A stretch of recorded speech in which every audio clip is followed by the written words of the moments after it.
Del Evangelio según San Lucas. En aquel tiempo, como ya se acercaba Jesús a Jerusalén, y la gente pensaba que el reino de Dios iba a manifestarse de un momento a otro, él les dijo esta parábola. Había un hombre de la nobleza que se fue a un país lejano para ser nombrado rey y volver como tal. Antes de irse, mandó llamar a 10 empleados suyos. Les entregó una moneda de mucho valor a cada uno y les dijo: inviertan este dinero mientras regreso. Pero sus compatriotas lo aborrecían y enviaron detrás de él a unos delegados que dijeran: no queremos que este sea nuestro rey. Pero fue nombrado rey, y cuando regresó a su país mandó llamar a los empleados a quienes había entregado el dinero para saber cuánto había ganado cada uno. Se presentó el primero y le dijo: Señor, tu moneda ha producido otras 10 monedas. Él le contestó: muy bien, eres un buen empleado. Puesto que has sido fiel en una cosa pequeña, serás gobernador de 10 ciudades. Se presentó el segundo y le dijo: Señor, tu moneda ha producido otras 5 monedas. Y el Señor le respondió: tú serás gobernador de 5 ciudades. Se presentó el tercero y le dijo: Señor, aquí está tu moneda. La he tenido guardada en un pañuelo, pues te tuve miedo, porque eres un hombre exigente que reclama lo que no ha invertido y cosecha lo que no ha sembrado. El Señor le contestó: eres un mal empleado, por tu propia boca te condeno. Tú sabes que yo soy un hombre exigente, que reclamo lo que no he invertido y que cosecho lo que no he sembrado. ¿Por qué, pues, no pusiste mi dinero en el banco para que yo al volver lo hubiera recobrado con intereses?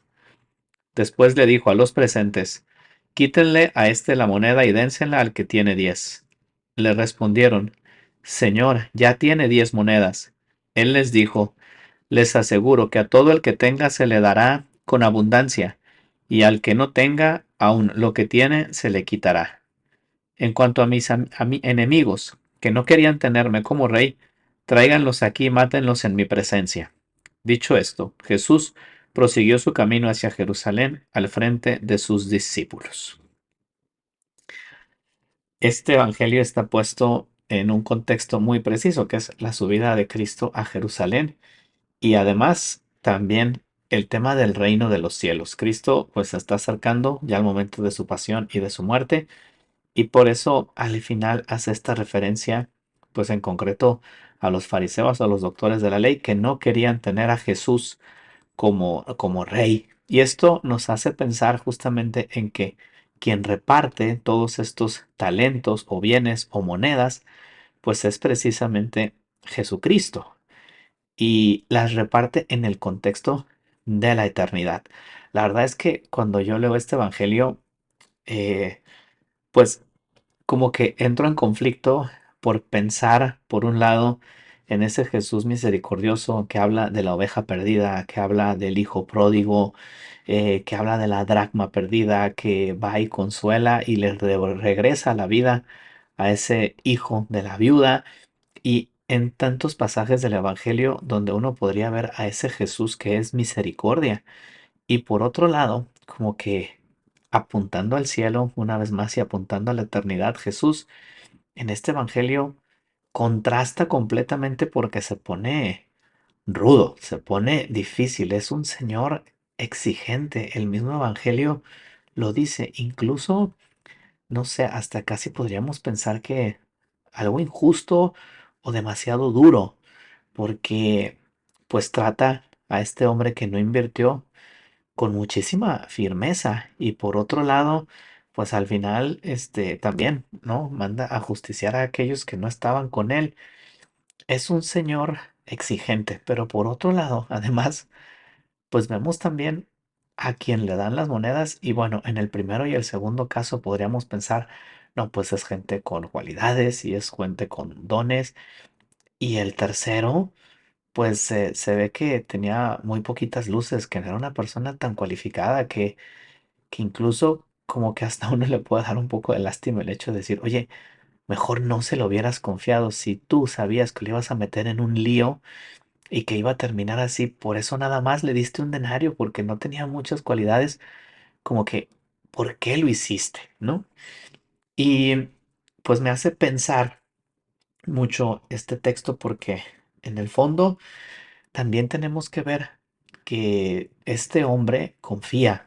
No es solamente en el que está cualificado, sino también en el que, al menos a los ojos humanos, podría no estarlo tanto. Y a ese también el dueño le entrega el dinero.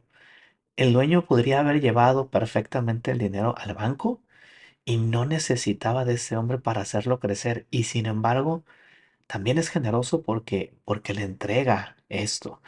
Pero por otro lado, el siervo, este último siervo, pues también confiesa él mismo que le tiene miedo. Es aquel siervo que no ha visto a este amo como una persona cercana y como una persona querida, y por eso se esconde y por eso entierra esta moneda. De hecho, al parecer, en tiempos de los judíos, si enterrabas la moneda, por decirlo así, no tenías que dar razón de ella. En cambio, si la guardabas en un paño o en algún otro lugar, pues si la perdías tenías que dar razón de ella. Y este hombre como que en el fondo se quiere desentender y dice, pues sabes qué, yo sé que tú eres sumamente exigente, no me quiero meter en líos y aquí está lo tuyo. En el fondo lo que Jesús le reclama, porque es Jesús este señor, es el hecho de no haber arriesgado, de no haberse atrevido, de haberse querido quedar en la comodidad y de no haber querido ir más allá para buscar la verdadera felicidad, el reto. ¿Qué habría pasado si estos otros personajes del Evangelio no hubieran también invertido? Pues yo creo que la respuesta del Señor sería exactamente la misma. Y como decía, es que Jesús nos confía a todos, pero lo que no se vale pues es precisamente tener miedo o escondernos.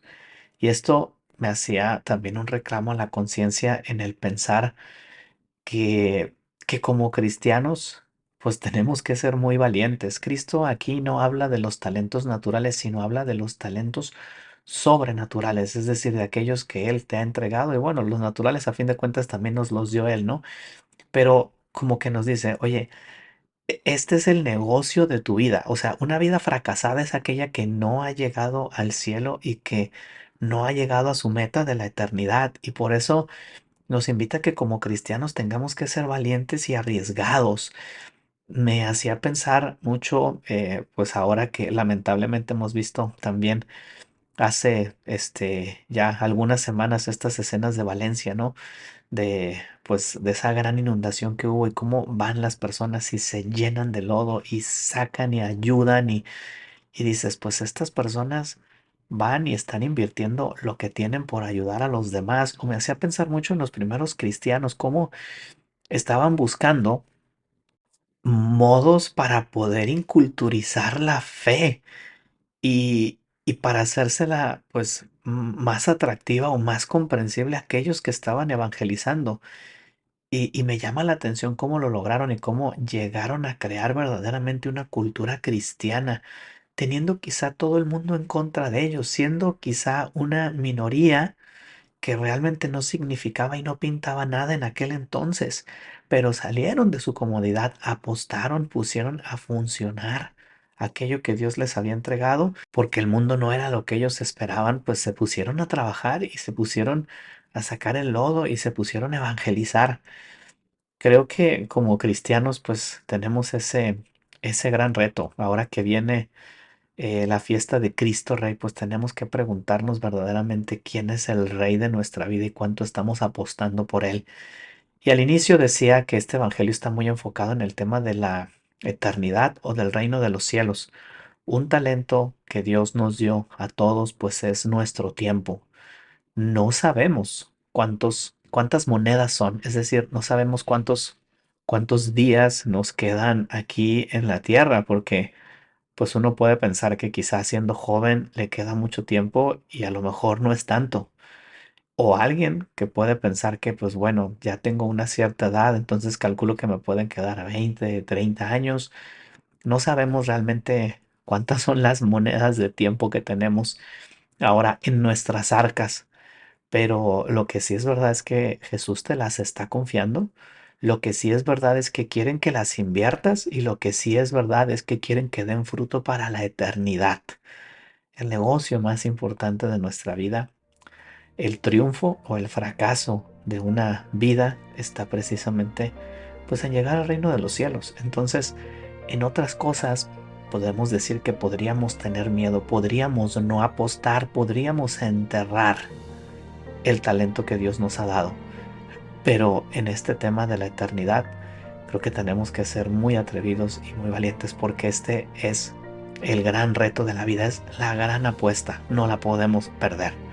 Este evangelio en síntesis pues nos invita a tener esa valentía de Jesús y a darnos cuenta de que Él confía en nosotros para hacer fructificar esos talentos. No tengamos miedo, seamos arrojados, salgamos de nuestra comodidad. Que Dios les bendiga. Soy el Padre Evanibaldo Díaz. Me pueden encontrar en Instagram como @Padre Evanibaldo y síganos también en @Vinifire.